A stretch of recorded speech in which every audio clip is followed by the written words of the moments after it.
আমার এলাকার সংক্ষিপ্ত দুই তিনটে কথা বললে বুঝতে পারবেন। একটা হলো আমার উপরে 8 বার চারটে গাড়ি হবে, কিন্তু বিশেষত হয়ে এটা করেছে মূলত আইন শৃঙ্খলা তাদের তৎপরতায় সম্মিলিত ভাবে। এগুলো আমি জানি মামলা তো হবে না। তারপর রেকর্ড থাকার জন্য কি হিসেবে হয়েছে 189টা ডকুমেন্ট আমি দিয়ে দেবো, এই ব্যাপারে বলবো না।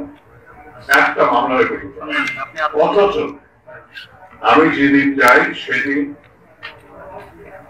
5 থেকে 8,000 লোক আমাকে গ্রহণ করে, তারা বিশেষ করে আমার বাড়ি পর্যন্ত। ওই দিন রাত্রে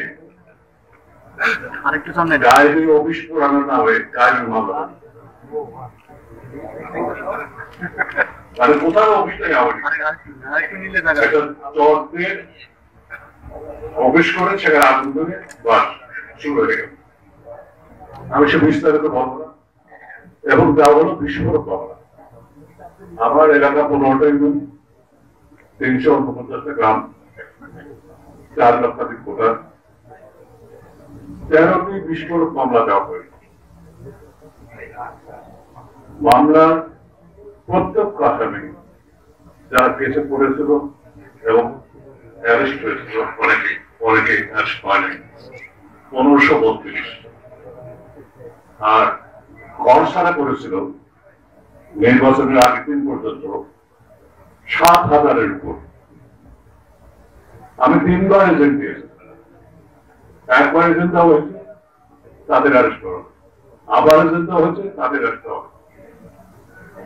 তারপরের বার এজেন্ট দেওয়া হয়েছে, সেই এজেন্টদের বাড়ি থেকে বের করে দেওয়া হয়, এলাকা ছাড়া করা হয়। আজকে সেই এসব কথা আমি বলছি না। অর্থাৎ নির্বাচনটা হয়েছে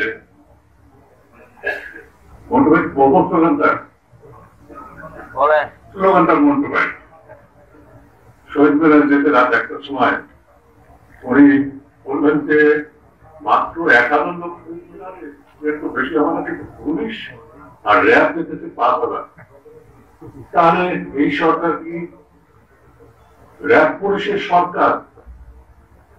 তাহলে আওয়ামী লীগ কি দরকার?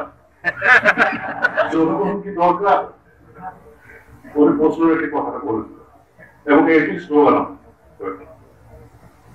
সেটাই হোক, তীব্র আক্রমণ করা হয়েছে, আমাকে করা হচ্ছে, কর্মীদের করা হচ্ছে, লাঠিচার্জ করা হচ্ছে, টিয়ার গ্যাস মারা হচ্ছে, তারপরে হলো নানা ধরনের অত্যাচার, সবগুলো নির্বাচন করা হচ্ছে। আরেকটা কথা আমি বলতে চাই, সেটা হলো এই আমাদের এত সাক্ষী প্রমাণের দরকার নেই। একটা কাজ আপনারা যারা আছেন সবাই মিলে করতে পারে কিনা। অনেকে মামলা করেছেন, মামলার অভিজ্ঞতা খুব তিক্ত, সেজন্য এবার মামলা যায়নি, এনা করে যায়।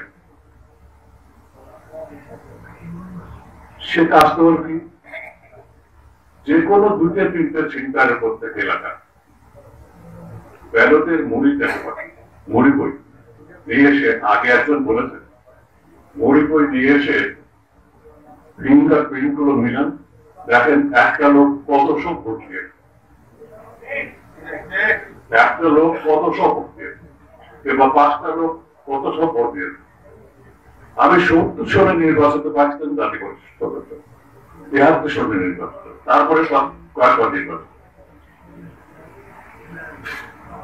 আমাদের শ্রদ্ধেয় ডক্টর কামাল হোসেন সাহেবের নেতৃত্বে 34 জনের কমিটি ছিল সংবিধান রচনা, তার ভেতরে আমি ছিলাম সবচেয়ে কনিষ্ঠ।